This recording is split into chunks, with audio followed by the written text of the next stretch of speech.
Yeah, so the characteristics of the Chinese way of communicating. It's hard enough at home, right? I mean, communicating between two native speakers, two Canadians. Both of us are Canadians, Craig and I. We both lived in the same city there. And we share common values, we share common history, common culture. But there will be many times, if Craig and I talk long enough, where we'll have a misunderstanding or a miscommunication. It's hard enough when people are of the same culture. When you add in people have different languages, when you add in that they have different cultural values, they have different assumptions, they have different styles of communication, well, it's no surprise that we're going to have misunderstandings and miscommunication. And that's what happens when you get people from different cultures working together. Chinese people in general speak very indirectly or quite indirectly, especially when we're talking about bad news or problems. Problems and bad news are usually suppressed as much as possible, and we do this by using indirect communication. The purpose, of course, is to save face. So Chinese always will, not always, but in cases of bad news or problems, Chinese people will beat around the bush before getting to the problem, or they will just vaguely indicate that there is a problem and expect the listener to pick up the signals and to realize the message that they were trying to give. For Chinese people, they are very good at this. They've been doing it their whole lives. Chinese people have no problem understanding each other. They can read between the lines very effectively. They can pick up the subtle body language hints. So it's very easy for Chinese people to communicate with each other indirectly. That's the way they've always done it. The problem is for when we have to deal with them. So I've said this a couple times today.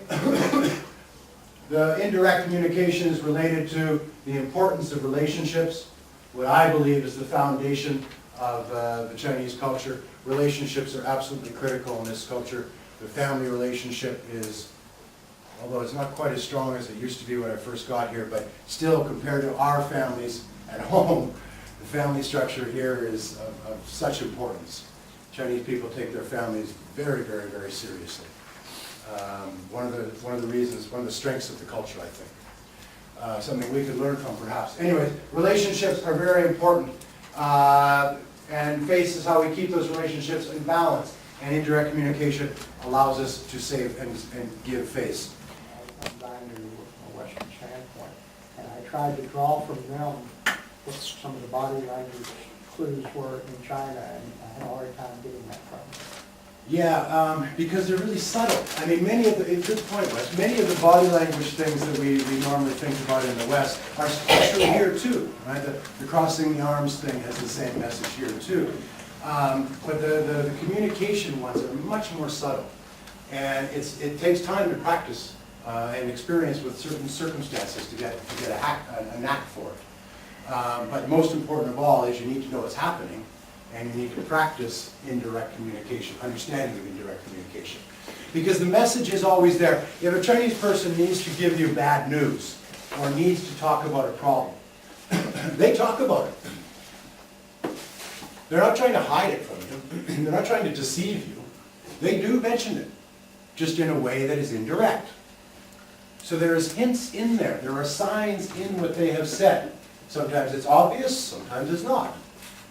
But always they have given you some kind of an indication that they are hoping. They genuinely want you to understand them. Because we got a problem and you need to fix it. But I can't discuss it with you frankly. That's impolite and it's offensive. Is it your experience that, we've been talking about direct versus indirect when they're trying to tell you something. Is it your experience that if you're trying to get them to do something, indirect communication works better than direct communication when you're trying to get something from them or communicate something to them? Boy, that's a good question, Casey. I've been struggling with that very thing myself for about 2 or 3 years now. I don't have a definitive answer for you. I think the problem, why I can't answer definitively, is it depends how you've established your relationship with them. You see, it's hard to switch horses in mid-race, you know. If you've been using direct communication, that's what they expect to receive. If you then, for whatever reason, switch to indirect, they may not pick up the signal because they're not accustomed to it from you. So what I tend to do is I use my normal way, which is direct. It's hard to change your style, right? You have to consciously think about it, and it's not easy. I normally use direct unless I'm talking about something, really bad news or problems. And then I will use indirect, but very obvious indirect. Because of course there is communicating, and there's also communicating. Absolutely. Oh yes, anyway, as I said, they're not trying to deceive you guys. The message is in there. The message is in there. You just got to know how to pick up on it, and it takes some practice.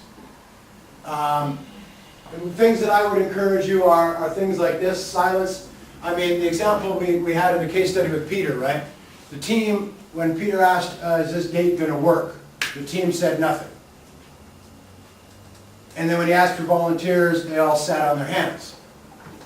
They expected for Peter to realize that when every single one of them was silent and none of them volunteered, that this meant there was a problem here.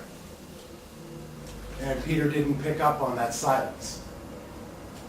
So silence, misplaced or unexpected silence, especially when it's in a whole lot of people, actually no, especially when it's one-on-one, even more so than a whole group, is a message to you that something you have said is wrong. If it were me, I would try saying it again in different words. If I got the same response, then I know something is wrong, and now I will ask questions about what problem do we have. But again, I would do it at that time indirectly. So this is an example of silence. And I gave the other one smile, right? A misplaced smile is another one. If you're talking to a Chinese person and you say something and you're making them uncomfortable, or there's issues with face, or there's issues with communication is too direct, they will give you that little awkward smile, which doesn't belong now. A smile that shouldn't be there at this time.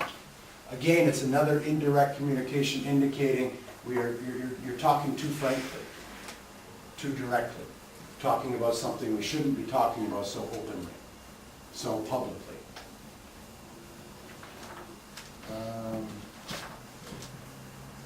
A quick nod, and then changing the subject.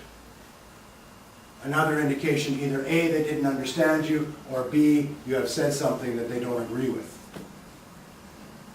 A quick yes, and then looking down. Another possible, not always, but possible indication that you've said something that they are uncomfortable with. A quick yes, and then turning away. Same thing. Now again, not always is this true. I'm just giving you some possible examples. What I repeat though is indirect communication is a very common form of communication in China, particularly when it's bad news or problems. And when they use indirect communication, there is a message in there. If you know how to read it, and you can read the body, and it takes practice, then you'll understand no problem. If you don't understand, then I would encourage that you ask another question. Ask it in a different way, or say it in a different way.